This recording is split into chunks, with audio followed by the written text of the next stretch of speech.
I teach chemistry. All right. So more than just explosions, chemistry is everywhere. Have you ever found yourself at a restaurant spacing out, just doing this over and over? Some people nodding yes. Recently, I showed this to my students, and I just asked them to try and explain why it happened.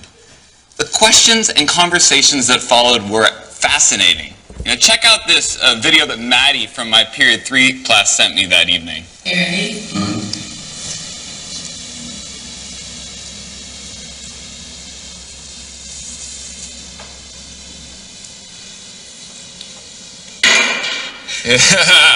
Now, obviously, as Maddie's chemistry teacher, I loved that she went home and continued to geek out about this kind of ridiculous demonstration that we did in class. But what fascinated me more is that Maddie's curiosity took her to a new level. If you look inside that beaker, you might see a candle. Maddie's using temperature to extend this phenomena to a new scenario.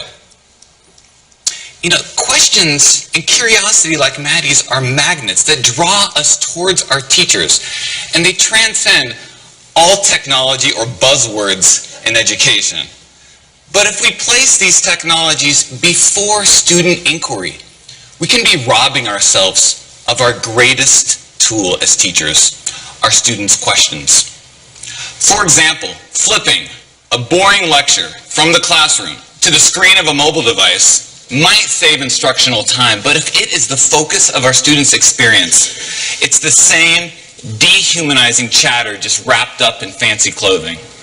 But if instead we have the guts to confuse our students, perplex them, and evoke real questions, through those questions we as teachers have information that we can use to tailor robust and informed methods of blended instruction.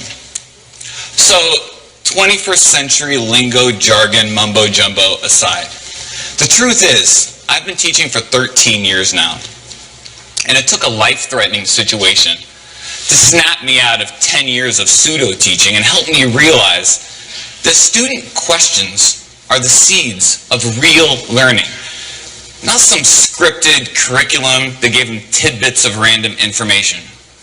In May of 2010, at 35 years old, with a 2-year-old at home and my second child on the way, I was diagnosed with a large aneurysm at the base of my thoracic aorta. This led to open heart surgery. This is the actual real email from my doctor right there. Now, when I got this, I was, press caps lock, absolutely freaked out, okay? But I found surprising moments of comfort in the confidence that my surgeon embodied. Where did this guy get this confidence, the audacity of it? Right? So when I asked him, he told me 3 things. He said, first, his curiosity drove him to ask hard questions about the procedure, about what worked and what didn't work. Second, he embraced and didn't fear the messy process of trial and error, the inevitable process of trial and error. And third, through intense reflection, he gathered the information that he needed to design and revise the procedure, and then with a steady hand, he saved my life. Now, I absorbed a lot from these words of wisdom, and before I went back into the classroom that fall, I wrote down 3 rules of my own that I bring to my lesson planning still today. Rule number 1, curiosity comes first. Questions can be windows to great instruction, but not the other way around. Rule number 2, embrace the mess. We're all teachers. We know learning is ugly. And just because the scientific method is allocated to page 5 of section 1.2 of chapter 1 of the one that we all skip, okay? Trial and error can still be an informal part of what we do every single day at Sacred Heart Cathedral in room 206. And rule number 3, practice reflection. What we do is important. It deserves our care, but it also deserves our revision. Can we be the surgeons of our classrooms? As if what we are doing one day will save lives. Our students are worth it. And each case is different. All right, sorry. Chemistry teacher and me just needed to get that out of my system before we move on.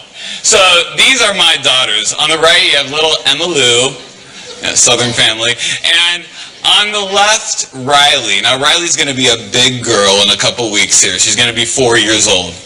And anyone who knows a 4-year-old knows that they love to ask, why? Yeah, why? I could teach this kid anything because she is curious about everything. We all were at that age.